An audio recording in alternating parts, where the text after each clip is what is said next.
Umeona ya mazingira? Ndio. Mazingira fulani vitulivu sana. Yaani haka ka upepo ambako kanapiga na uishi katika moyo wangu pia. Kama kwa kanapiga pia. Mara nyingi watu sisi waga tunatafuta pesa kwa ajili ya nafsi zetu pamoja na familia. Lakini kwa mimi imekuwa tu kama pambo la wale. Furaha kwa mimi ndio kila kitu.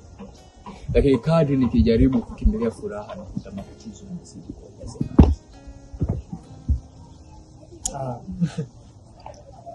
Nafikiri umeniacha kidogo. Sijajua mpaka sasa unamaanisha nini?